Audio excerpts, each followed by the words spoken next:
할렐루야. 오늘 또 방문하신 분이 계셔서 우리 박수로 환영하겠습니다. 우리 박선욱 우리 성도님 우리 교회 방문하셨습니다. 우리 박수로 환영하겠습니다. 네, 감사합니다. 우리 앞뒤 자고 계신 분들에게 한번 인사 나눌까요? 당신 때문에 살맛이 납니다. 당신 때문에 살맛이 납니다. 당신 때문에 살맛이 납니다. 네. 사람들에게 당신이 누구인지, 어떤 사람이 어떤 존재인지를 물어보면 쉽게 대답을 못합니다. 권사님은 어떤 분이세요? 집사님은 어떤 존재신가요? 이렇게 물어보면 선뜻 거기에 대한 답을 못합니다. 왜냐하면 내가 어떤 존재인지에 대해서 우리는 그렇게 깊이 생각하면서 살지 않고 있기 때문입니다. 그런데 내가 어떤 존재인지는 잘 모르지만 십자가 앞에 서는 순간 나라고 하는 존재가 나는 죄인인 존재구나, 이거를 깨닫게 되는 겁니다. 십자가 앞에 서는 순간 그걸 깨달아요. 베드로를 보세요. 베드로가 갈릴리 바다에서 고기를 잡는 어부입니다. 그런데 어느 날 예수님이 그에게 찾아가셔서 깊은 데로 가서 그물을 내려라. 그때 말씀에 의지해서 그물을 내리자 엄청나게 많은 물고기를 잡게 됩니다. 그 순간 베드로가 예수님 앞에 엎드려서 이런 고백을 해요. 말씀을 보겠습니다. 누가복음 5장 8절 말씀에 보면 시몬 베드로가 이를 보고 예수의 무릎 아래 엎드려 이르되 주여 나를 떠나소서 나는 죄인입니다. 예수님 앞에 서는 순간 비로소 자기 자신이 죄인이라는 것을 깨닫게 됩니다. 마찬가지로 오늘 나라고 하는 존재가 어떤 존재인지를 모르지만 십자가 앞에 서는 순간 비로소 내가 죄인이라는 존재를 깨닫게 되는 거예요. 이것이 여러분 단순히 교회를 10년, 20년만 이렇게 계속 왔다고 해서 아는 게 아니에요. 교회를 여전히 오랫동안 다니고 있음에도 불구하고 직분을 받았음에도 불구하고 내가 죄인이라는 존재를 깨닫지 못하며 살아가는 사람이 얼마나 많은지 모릅니다. 내가 정말 하나님 앞에 죄인이구나, 내가 죄인이라는 것은 십자가 앞에 서는 순간에 바로 그것을 깨닫게 돼 있어요. 그래서 날마다 우리는 십자가 앞에 서야 됩니다. 십자가 앞에 설 때 내가 심판받아야 되는 존재고 죄인이라는 존재를 철저하게 깨닫게 돼요. 이사야를 보세요. 이사야서 6장 5절 말씀에 보면 이사야가 하나님을 만나요. 그런데 그 하나님을 만날 때 말씀에 보면 그때 내가 말하되 화로다 나여 망하게 되었도다. 나는 입술이 부정한 사람이요 나는 입술이 부정한 백성 중에 거주하면서 만군의 여호와이신 왕을 배웠습니다. 하나님을 만나요. 하나님을 만나는 그 순간에 나는 죄인이고 나는 심판받아야 되는 존재구나, 하나님의 공의 앞에 나는 어떤 가능성도 없구나, 이것을 철저하게 깨닫게 되는 거예요. 그런데 나라고 하는 존재는 죄인이고 하나님의 심판을 받아야 되는 존재이기도 하지만 또 다른 한편으로는 나는 구원받아야 되는 존재이기도 합니다. 심판만 받는 것이 아니라 내가 구원받아야 되잖아요. 문제는 인간은 죄인이기 때문에 심판받아야 돼서 하나님의 공의의 입장에서는 심판받아야 되고, 반대로 사랑의 하나님의 입장에서는 나를 무조건적으로 용서해 주셔야 됩니다. 여기서 하나님이 자기 모순에 빠져버리는 거예요. 하나님께서는 우리를 심판하셔야 되지만 또 다른 한편으로는 나를 구원해 주셔야 됩니다. 그래서 하나님의 이 자기의 모순을 해결하기 위해서 하나님이 자기 스스로 자기 자신임을 포기하시고 죽으시는 거예요. 그 사건이 바로 십자가 사건입니다. 그런 의미에서 본다면 여러분, 우리의 신앙은 십자가에서부터 출발해야 됩니다. 따라해 보세요. 우리의 신앙은 십자가에서 출발해야 한다. 우리의 신앙은 십자가에서부터 출발해야 되고 우리의 헌신과 봉사도 십자가에서부터 출발해야 됩니다. 만약 십자가에서부터 우리가 출발하지 않으면 나를 드러내려고 그래요. 내가 인정받으려고 그래요. 사람들이 나를 알아주지 않고 인정해 주지 않으면 섭섭해, 서운한 마음이 드는 거예요. 왜 우리 안에 이 서운한 마음과 섭섭한 마음이 찾아올까요? 십자가에서부터 출발하지 않은 거예요. 십자가 앞에 서는 순간 나는 하나님의 공의 앞에 심판받아야 되는 존재인데 하나님이 나를 이렇게 살려주셨구나. 이걸 생각하면 감사하고 감격하고 나를 드러낼 이유가 하나도 없는 거예요. 그런데 십자가에서부터 출발하지 않는 겁니다. 우리 공주교회 성도들이 신앙생활을 해도 그 신앙생활이 십자가에서부터 출발할 수 있기를 축복합니다. 헌신과 봉사를 해도 십자가에서부터 출발할 수 있기를 주님의 이름으로 축복합니다. 그러면 도대체 이 십자가가 어떤 능력이 있기에 우리는 신앙생활의 출발이 십자가에서부터 출발해야 될까요? 첫 번째 이유는 이 십자가는 최후 승리를 가져다주는 능력입니다. 따라해 보세요. 십자가는 최후 승리를 가져다준다. 최후 승리를 가져다주는 능력, 그게 바로 십자가의 능력이라는 거예요. 우리 인생에 있어서 모든 실패와 저주를 잘 살펴가 보면 그 근본 원인에는 다 죄가 있습니다. 죄 때문에 우리 안에 저주가 찾아오고 죄 때문에 문제가 일어나요. 오늘 우리가 읽었던 성경 본문 말씀에 보면 15장 55절 말씀을 보세요. 사망아 너의 승리가 어딨냐? 사망아 내가 쏘는 것이 어디 있느냐? 사망아 쏘는 것이 어디 있느냐? 지금 사망이 어딘가를 향하고 있어요. 죽음이 어딘가를 바라보고 있어요. 그럼 도대체 이 사망, 이 죽음이 어딘가를 쏘고 어딘가를 바라보고 있다면 이 죽음은 어디를 바라보고 있을까요? 56절 말씀 보세요. 그 다음 56절, 사망이 쏘는 것은 어디? 죄. 사망이 지금 향하고 있는 것은 죄고 사망이 바라보고 있는, 죽음이 바라보고 있는 것은 죄라는 거예요. 다시 말하면 죄로 인해서 우리 인생에 사망이 찾아오고 죄 때문에 우리 인생에 죽음이 찾아온다는 이야기예요. 그래서 우리 인생의 원수는 마귀가 아니라 죄입니다. 우리 인생의 원수가 죄예요. 죄가 우리를 사망으로 이끌어가고 죄 때문에 우리 인생에 죽음이 찾아와요. 그런데도 교회를 다니고 있음에도 여전히 내가 그렇게 큰 죄인일까? 그런 생각 속에 이 죄에 대한 의식 없이 우리가 살아갑니다. 그러나 우리를 잘 살펴보면 내 안에 가지고 있는 죄의 본성이 있습니다. 여러분, 이 죄의 본성이 겉으로 볼 때는 한없이 착해 보이고 그럴듯해 보이지만 그 안으로 들어가 보세요. 무시무시한 모습이 존재해요. 저도 어디를 갈 때 좋은 옷 입고 좋은 양복 입고 좋은 차 타고 다니면 다 대우해 줍니다. 대우해줘요. 목사님 오셨습니까? 그럼에도 제 안에 도사리고 있는 무시무시한 죄의 본성들이 있어요. 인간의 이 죄의 본성을 잘 이야기하는 것이 스티븐슨이 쓴 지킬 박사와 하이드라고 하는 소설이에요. 이 소설의 내용은 이런 내용이죠. 지킬 박사, 한없이 사람들로부터 존경받는 참 인품이 훌륭한 박사입니다. 그런데 이 박사 안에 내면 속에서는 죄의 이 악한 모습을 탐닉하고 있는 하이드가 숨겨져 있어요. 괴물이 숨겨져 있어요. 어느 날 이 지킬 박사가 신기한 약을 하나 발명을 하게 돼요. 이 약을 먹으면 자기 안에 숨겨져 있는 이 무시무시한 악의 본성 하이드로 바뀌어버리는 거예요. 그래서 이 하이드의 모습으로 바뀌어져 버리면 다니면서 사람들에게 폭력을 가하고 살인을 하고 그러면서도 그 악한 일을 즐거워하고 쾌락을 탐닉하는 하이드의 모습이 있습니다. 그리고 밤에 다시 집으로 돌아와서 아침에 깨어나 보면 지킬 박사의 모습으로 돌아와 있습니다. 그런데 간밤에 저질렀던 자신의 그 하이드의 모습을 바라보면서 이 지킬 박사가 자괴감에 빠지는 거예요. 내가 왜 저런 악한 일을 저질렀을까? 그러면서도 계속해서 이 지킬 박사가 악을 탐닉하고는 하이드를 갈망을 하는 거예요. 그러면 안 되지, 그러면 안 되지. 그러면서도 또 그 약을 먹어. 그 약을 먹고 하이드의 모습으로 바뀌어서 밤에 나가서 사람들을 죽이고 사람들에게 폭력을 일삼는 이 악을, 쾌락을 일삼는 모습을 보여요.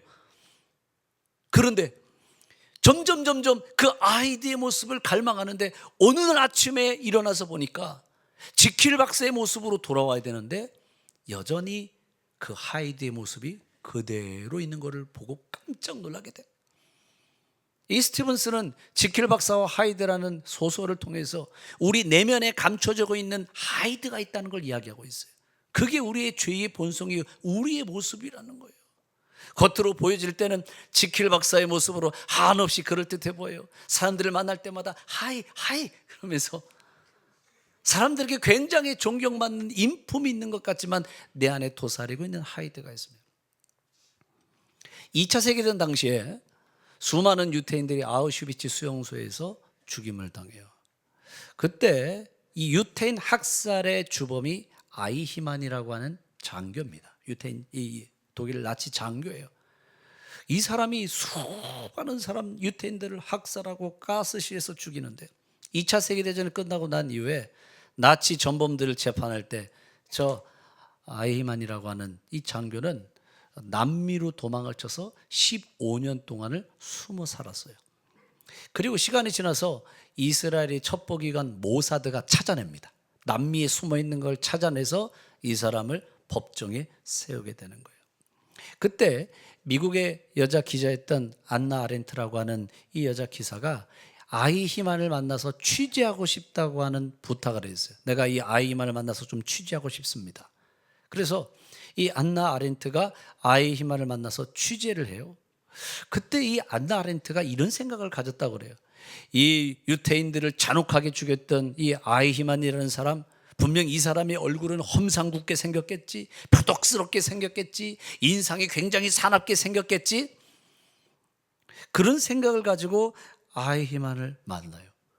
그런데 너무 깜짝 놀란 거예요.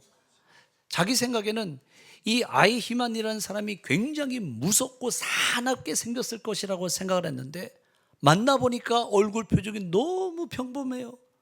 말하는 걸 들어보면은 같은 말들을 계속 반복하고 어눌해 보이고 갑자기 멍청한 거 아니야? 이런 생각이 들 정도의 사람인데 어떻게 이 사람이 그렇게 끔찍한 일을 저질렀을까? 충격을 받아요. 그리고 이 아이히만을 만나고 난 다음에 안나 아렌트가 유명한 책을 써요. 예루살렘의 아이히만, 악의 평범성에 대하여 라는 유명한 책을 쓰게 됩니다. 이 책의 제목을 보세요. 악의 평범성이라고 그랬어요. 악의 평범성. 악한 것이 뭔가 특별하지 않다라는 거예요. 그렇게 선량해 보이고 착해 보이지만 그러나 내 안에는 하이드가 숨겨져 있어요. 내 안에는 아이히만이 숨겨져 있어요.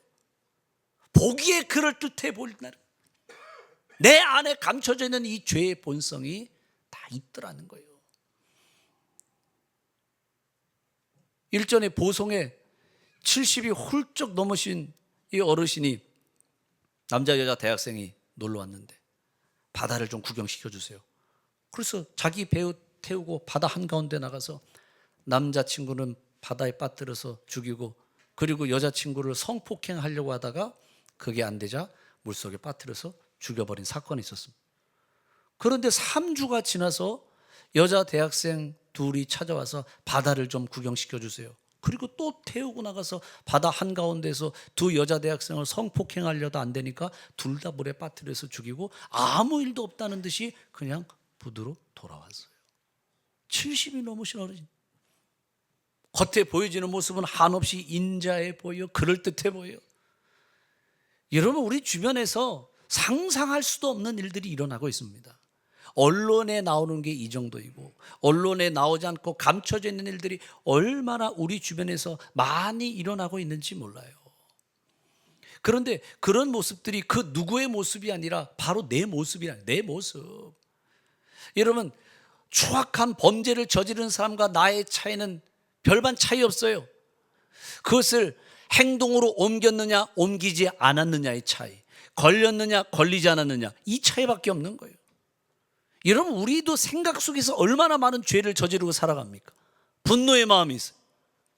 그럼 이 분노의 마음 때문에 내 마음 속에서 얼마나 그 사람을 향해서 비난하고 정죄하고 죽이고 싶은 그 마음들이 있는지 몰라요. 다만 행동하지 않을 뿐이야.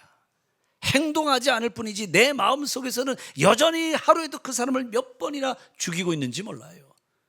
그게 솔직한 우리의 본성이지 않나요? 그런데 이런 죄의 나의 본성과 유혹을 끊어내야지 못 끊어내요. 왜냐하면 우리 의지가 약하기 때문에 이런 죄의 본성과 죄의 유혹을 끊어내기가 너무 어려운 거예요.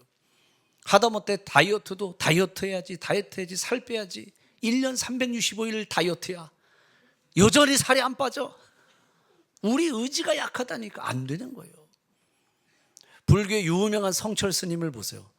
이 성철 스님이 이 죄의 유혹과 죄의 본성을 끊어내겠다고 자기 주변에 아무도 오지 못하도록 철조망을 둘러찼어요.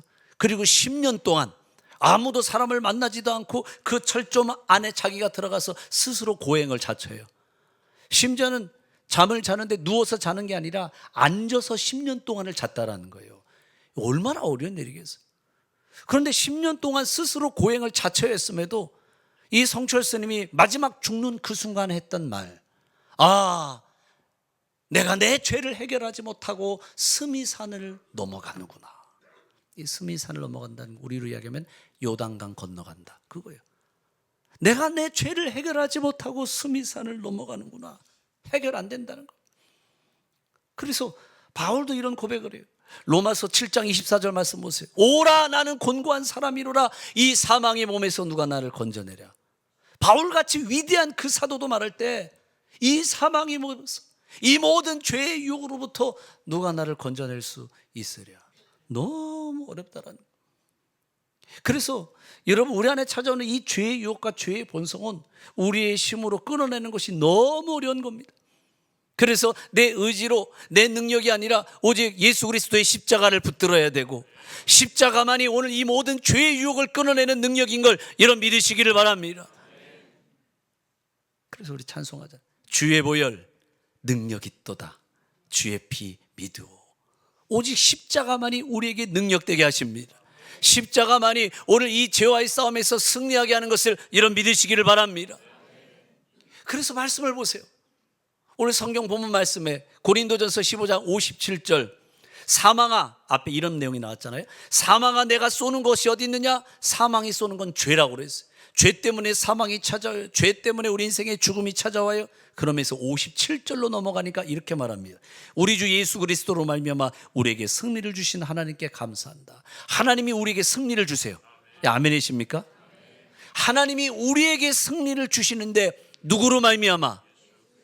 예수 그리스도로 말미암아 승리를 주신다고 그랬어요. 예수님의 십자가가 우리에게 승리를 줍니다. 십자가가 나의 승리가 되는 걸 믿으시기 바랍니다. 그래서 날마다 십자가를 붙들어야 되는 거예요. 우리가 예수님을 믿고 난 이후에 우리는 은혜 아래 거합니다.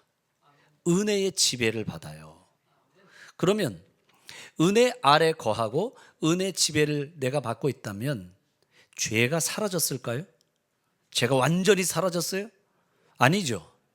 은혜의 지배를 받고 은혜 아래 있지만 여전히 내 가운데는 죄가 불법으로 자리 잡고 있어요. 이게 중요한 거예요. 불법으로 자리 잡고 있는 거예요. 불법으로 자리 잡고 있는 이 죄가 다시 나를 지배하기 위해서 호시탐탐 기회를 엿보고 있습니다. 그래서 죄가 나를 지배하지 않기 위해서는 은혜 아래 거해야 돼요. 은혜의 지배를 받아야 됩니다. 그런데 우리가 은혜 아래 거하고 은혜의 지배를 받게 하는 것이 십자가의 능력인 걸 믿으시기 바랍니다. 그래서 날마다 이 예배의 자리에 나올 때 주님의 십자가를 바라봐야 되고, 날마다 십자가를 생각하고 십자가를 묵상해야 돼요. 그 십자가가 우리로 하여금 은혜 아래 거하게 하고 은혜의 지배를 받게 합니다. 그러므로 우리 공주교회 모든 성도들이 오늘 그 십자가의 능력을 믿고 날마다 그 십자가 앞으로 나오십시오. 십자가를 붙드십시오. 주님의 험한 십자가를 붙들고 승리의 역사를 이뤄가는 그런 저와 여러분이 되길 주님의 이름으로 축복합니다. 왜 우리 신앙생활의 출발이 십자가여야만 할까요? 왜 우리 신앙생활의 출발이? 두 번째 이유는 십자가가 변화의 능력이기 때문이에요. 따라해 보세요. 십자가만이 변화의 능력이다. 우리 인간의 본성은 죄라고 그랬습니다. 죄. 유태인들은 이 죄의 문제를 해결하기 위해서 율법을 만들어냅니다. 많은 율법을 만들어내면 율법 때문에 인간은 죄를 짓지 않을 것이다 생각을 했지만, 율법이 많아지고 법이 많아지면 죄를 안 짓는 게 아니라 오히려 우리의 죄악된 모습을 더 드러내는 거예요. 율법의 역할이 그런 거예요. 예를 들어서 이전에는 법이 없기 전에는 죄라고 생각하지 않았습니다. 자동차를 운전하는데 자동차 운전의 3대 과실 중에 한 가지가 중앙성 침범입니다. 중앙성 침범하면 안 되잖아요. 중앙성 침범하는 건 죄예요. 그런데 중앙성 침범이 죄라는 법이 없다면, 만약 그런 법이 없다면 내가 중앙선을 침범해도 죄가 될까 안 될까요? 안 되죠. 그건 법이 없는데. 무단횡단을 하는 건 죄입니다 라고 법에 명시가 되어 있어요. 그래서 죄가 되는 거예요. 무단횡단에도 죄가 되지 않는다고 하는, 아무 문제가 되지 않는다고 하는 그런 법이 만약에 아예 그것 자체가 없다고 생각해 보세요. 무단횡단에 대한 법 자체가 없어요. 그럼 횡단해도 되는 거예요. 죄가 안 돼요. 법이 나오지 않으니까. 그러면 우리가 계속해서 법을 강화하면 사람들이 그 법을 다 지켜서 죄를 짓지 않을까요? 그렇지 않아요. 중앙선 침범은 죄입니다 라고 하는 법을 만들어도 여전히 사람들은 중앙선을 추월해서 넘어서 추월을 합니다. 무단횡단하는 건 죄입니다, 법에 있음에도 불구하고 여전히 인간은 무단횡단을 합니다. 그렇게 하잖아요. 계속해서 법은 더 많이 만들어져요. 민법, 형법, 상법, 이루 말할 수 없는 죄가 점점 이 법이 늘어나요. 그러면 사람들이 죄를 짓지 않고 살아야 되는데 여전히 법은 강화돼도 사람은 죄를 짓고 살아요. 교육을 통해서 사람이 죄를 짓지 않고 변화시킬 수 있습니다. 그렇게 생각하면 똑똑하고 공부 많이 하고 박사 학위 받은 사람은 죄 짓지 않고 살아야죠. 그런데 세상을 어지럽히는 사람은 똑똑하고 공부 많이 한 사람들이에요. 교육이 세상을 변화시키고 교육이 사람을 변화시킨다고 생각하면 안 돼요. 이데올로기가 사람을 바꿀 수 있습니다. 이데올로기를 통해서 사람을 바꿀 수 있다? 그걸 공산주의가 나오는 거 아니에요? 공산주의 이데올로기를 통해서 사람이 죄 짓지 않게 만들 수 있고, 그리고 사람들이 살기 가장 좋은 유토피아를 만들 수 있다. 만약에 공산주의 이데올로기가 가장 살기 좋은 나라를 만들고, 그리고 인간이 죄를 짓지 않도록 그렇게 살아갈 수 있도록 만든다면 전 세계에서 가장 행복한 나라, 가장 좋은 나라는 어느 나라야 될까요? 북한이어야지.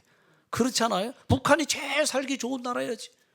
그런데 가장 살기 어려운 나라, 죄를 많이 짓고 사람들에게 인권을 유린하는 나라, 이게 북한이고 공산주의잖아요. 결국은 이데올로기를 통해서도 안 되는 거고, 교육을 통해서도 안 되는 거고. 여러분, 우리가 세상에 있는 이런 방법을 통해서 변화를 가져다 주지 않아요. 오직 우리 인생의 변화를 가져다 주는 건 십자가입니다. 그래서 바울은 십자가만 전하고 십자가만 자랑하는 거예요. 말씀을 보세요. 고린도전서 1장 23절 말씀 보세요. 고린도전서 1장 23절. 우리는 십자가에 못 박힌 그리스도를 전하니, 십자가만 전하는 거예요. 이 십자가는 유대인들이 바라볼 때는 거리끼는 것이요. 왜냐하면 율법이 최고인데 십자가는 거리끼는 말도 안 된다고 생각해요. 이방인에게는 이 십자가는 미련한 것이다. 아니, 정치로 해야지, 교육으로 해야지, 사상을 통해 해야지, 경제를 통해 해야지, 그런다고 해서 세상이 바뀌고 사람이 바뀔 수 있냐? 세상의 사람들이 바라볼 때는 십자가는 미련해 보인다라는 거예요. 그런데 24절 말씀을 보세요. 24절 말씀 읽어보겠습니다. 시작. 오직 부르심을 받은 자들에게는 유대인이나 헬라인이나 그리스도는 하나님의 능력이요 하나님의 지혜니라. 아멘. 이런 말씀을 보세요. 예수 그리스도, 그분이 하나님의 능력이고 예수님이 하나님의 지혜라고 그랬어요. 다시 말하면 십자가가 능력이고 십자가가 하나님의 지혜인 걸 여러분 믿으시기를 바랍니다. 십자가가 우리를 새롭게 하는 거예요. 십자가가 우리를 변화시키는 거예요. 그래서 날마다 십자가 앞으로 나와서 주님의 그 험한 십자가를 붙들어야 돼요. 만약에 십자가가 아니라 다른 방법이 있다고 한다면 아마 저도 그 방법을 사용할 것 같아요. 예수님도 십자가 외에 다른 방법이 있다면 그 방법을 사용하셨을 겁니다. 그런데 십자가 외에는 다른 방법이 없어요. 오직 십자가만. 너희가 죄와 싸우되 피 흘리기까지 싸우지 않았다. 그 말은 뒤집어서 말하면 죄와 싸우되 어떻게 싸우라는 이야기일까요? 피 흘리기까지 싸워야 된다는 이야기예요. 그런데 피 흘리기까지 싸울 때 내 심과 내 능력, 내 의지로 그게 가능할까요? 그건 안 되는 거예요. 그래서 우리에게는 십자가가 필요하고 날마다 그 십자가를 붙들어야 돼요. 우리 공주교회 성도들이 지금까지 신앙생활 참 잘해오셨습니다. 앞으로도 우리 신앙생활을 잘 이루어가야 됩니다. 어떻게 우리 신앙생활을 잘 이루어갈 수 있을까요? 십자가 앞으로 나오십시오. 십자가를 붙드십시오. 그래서 그 십자가를 통해서 날마다 오늘 놀라운 역사를 이루어가기를 주님의 이름으로 축복합니다. 세 번째, 우리 신앙생활의 출발이 십자가인데 왜 우리는 십자가에서부터 출발해야 될까요? 세 번째는 십자가는 악에 대한 승리입니다. 따라해 보세요. 십자가는 악에 대한 승리이다. 지금 이 세상의 공중 권세 잡은 자가 마귀라고 그랬습니다. 에베소서 말씀 보세요. 에베소서 2장 2절 말씀. 그때 너희는 그 가운데서 행하여 이 세상 풍조를 따르고 공중의 권세 잡은 자를 따랐으니, 세상의 공중 권세 잡은 자가 마귀입니다. 마귀. 그런데 이 마귀가 있어요, 없어요? 정확하게 대답. 마귀가 있어요, 없어요? 마귀가 있어요. 마귀가 실제 존재해요. 마귀가 안 보인다고 생각하는 분은 마귀하고 나란히 걸어서 그래요. 마귀가 실제로 존재합니다. 그런데 마귀가 우리를 쓰러뜨리고 넘어뜨리려고 하는 마귀의 방법은 정죄입니다. 정죄하는 거예요. 요한계시록 12장 10절 말씀에 보면 마귀는 참소하는 자라고 했어요. 정죄하는 거예요. 정죄라는 무기를 통해서 우리를 쓰러뜨리고 넘어뜨려요. 왜냐하면 인간은 죄인이기 때문에 죄에 대한 불안함과 두려움을 가지고 살아갑니다. 다 그래요. 불안함과 두려움. 죄로 인한 불안함과 두려움이 있어요. 마귀가 이거를 너무나도 잘 알고 있기 때문에 이 정죄라는 무기를 가지고 우리 가운데 공격을 하는 거예요. 어느 날 김웅서 장로님이 공주경찰서 형사과의 아무개로부터 통지서가 날라왔어요. 아니, 대전 사는 나에게 왜 공주경찰서에서 연락이 왔지? 그랬어요. 월요일 날 아침 10시까지 공주경찰서 형사과 아무개 형사에게 찾아오십시오. 통지서가 왔습니다. 그걸 바라보는 순간 갑자기 불안한 마음이 들어. 나는 아무 잘못이 없는데 왜 갑자기 밑도 끝도 없이 경찰서에서 형사과에서 나를 찾아오라고 할까? 만약에 진짜 아니에요. 네. 진짜일 리가 없죠. 네. 그렇다고 한다면 우리 마음이 어떨까요? 우리 마음이 불안하잖아요. 아무것도 아무 일 없는데 왜 나한테 이런 연락이 왔을까? 그런 불안한 마음이 들기 마련입니다. 우리 조재석 장로님이 운전하는데 뒤에서 갑자기 경찰차가 사이렌에 삐삐삐 울렸어요. 자, 앞에 가는 차량 오른쪽에다 차를 대세요. 계속해서 방송을 하는 거예요. 스피커로 소리가 들려. 그럼 순간 어떤 마음이 들까요? 불안하잖아요. 혹시 내가 잘못한 일이 있나? 신호를 어겼나? 그런 불안한 마음이 있지 않을까요? 인간은 죄의 본성을 가지고 있기 때문에 죄로 인한 불안함과 두려운 마음들을 다 가지고 있습니다. 이걸 누가 잘할까요? 마귀가 잘하는 거예요. 그래서 마귀는 계속해서 우리의 죄의 모습을 들춰내는 거예요. 나의 부족한 모습을 들춰내요. 나의 잘못을 들춰내는 거예요. 빚진 사람이 제일 두려워하는 거. 빚쟁이가 찾아와서 빚독촉하는 거. 마귀가 찾아와서 독촉하는 거예요. 형편없는 사람이라고. 네가 과거에 지었던 그 죄, 그거 사람들이 다 알고 있니? 들춰내는. 제가 한 번은 전도를 하는데 연세 많이 드신 어르신이요. 그래서 제가 어르신 교회 나오세요. 예수 믿으세요. 공주성교회 한번 나오세요. 근데 그분이 뭐라고 대답을 하시냐면 이렇게 대답을 하시더라고요. 제가요, 지은 죄가 많아서 교회를 못 나가요. 지은 죄가 많다는 거예요. 마귀가 우리 가운데 그렇게 역사하는 거예요. 과거에 내가 저질렀던 잘못, 과거에 내가 저질렀던 실수, 그것들을 계속해서 들춰내는 거예요. 하나님 앞에 나오지 못하게 만들고 부끄럽게 만들고.